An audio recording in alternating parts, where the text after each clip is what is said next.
ভাই আইপিএল দল মালিকগুলার মাথায় কি সমস্যা? এদের কি টাকা কামড়ায়? টাকা রাখার কি জায়গা পায় না?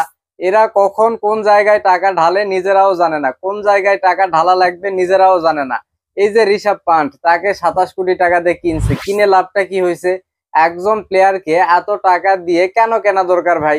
একজন প্লেয়ারকে যদি 27 কোটি দিয়ে কেনাই লাগে, তাইলে ওই প্লেয়ারের থেকে সব সময় আশা থাকবে ম্যাচ উইনার হবে, ম্যাচ জেতাবে। ওই প্লেয়ার যদি ম্যাচ হারায় তাইলে ভাই কেমন লাগবে? এই যে ঋষভ পান্ট এখন পর্যন্ত 4টা ম্যাচ আইপিএল এ খেললো, 4টা ম্যাচ খেলে সে কি করছে? 27 কোটি টাকার প্লেয়ার, সে কি করছে?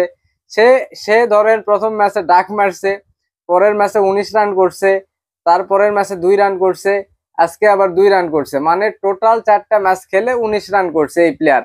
একটা ম্যাচ সে নিজে হাতে হারাইছে, একটা ওই যে লাস্ট ওভারে 6 না কত জানি একটা রান লাগতেছিল একটা ম্যাচে, সেখানে লাস্ট উইকেটে ব্যাটিং করতেছিল, ওইখানে স্টাম্পিং মিস করছিল এই ঋষভ পান্ট। এভাবে একটা ম্যাচও হারাইছে। এই হচ্ছে 27 কোটি টাকার প্লেয়ার ভাই। ভাই এই এই যে লখনৌ তাকে 27 কোটি টাকা দিয়ে কিনছে, এখানে ভাই দেখেন, মানে এখানে কি জন্য কিনছে? ক্যাপ্টেন্সি দরকার, ক্যাপ্টেন দরকার। ক্যাপ্টেন দরকার হলে এখানে এডেন মার্কারাম ছিল, সে আপনার হায়দ্রাবাদের হয়ে ক্যাপ্টেন্সি করছে একটা সিজনে, তাকে ক্যাপ্টেন্সি দেওয়া যাইতে পারতো। মিচেল মার্শ ছিল। তো এদেরকে বাদ দিয়ে শুধুমাত্র মানে ক্যাপ্টেন হিসেবে তাকে খেলাবে, ক্যাপ্টেন কোটায় খেলাবে, এই জন্য 27 কোটি টাকা দিয়ে তাকে কিনছে ভাই। এখন এই টিমের মানে অবস্থা দেখেন, অন্যান্য প্লেয়ারদের পারফরমেন্স দেখেন। এই যে মিচেল মার্শ ওপেনিং এ নেমে 31 বলে 60 রান করছে, তারপরে মুম্বাইয়ের বিপক্ষে। তারপরে মার্কারাম, সে 38 বলে 53 করছে, 4টা ছক্কা মারছে, 2টা চার। ওদিকে মিচেল মার্শ 9টা চারের পাশাপাশি 2টা ছক্কা। নিকোলাস পুরান প্রত্যেক ম্যাচে ফাটাফাটি ক্রিকেট খেলতেছে, এই ম্যাচে পায়নি। সে 6 বলে আপনার 12 রান করছে, তাও 200 স্ট্রাইক রেট ভাই।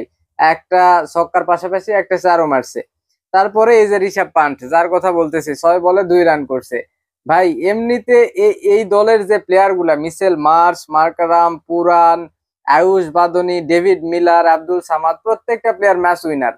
এখানে আলাদা করে শুধুমাত্র মানে একজন ক্যাপ্টেন লাগবে এই জন্য 27 কোটি টাকার প্লেয়ারের দরকার নাই ভাই। এই যে দেখেন, আয়ুষ বাদুনি 19 বলে 30 রান করছে, ক্যামিও ইনিংস। তারপরে ডেভিড মিলার 14 বলে 27 রান করছে।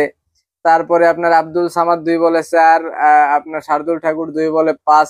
এই তো, মানে টোটাল মুম্বাইয়ের বিপক্ষে তারা 203 রান করছে, 203 রান করছে। আর 8 উইকেটের বিনিময়ে 204 রানের টার্গেট দিছে মুম্বাই ইন্ডিয়ান্সকে।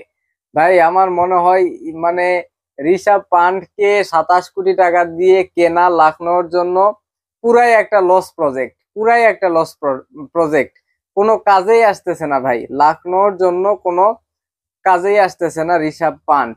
এখন দেখা যাক, টুর্নামেন্ট শেষ হইতে হইতে, যেহেতু সে একজন ক্যাপ্টেন, প্রত্যেকটা ম্যাচ খেলবেই। টুর্নামেন্ট শেষে দেখা যাবে এই 27 কোটি টাকার প্লেয়ার মানে কত রান করে আসলে।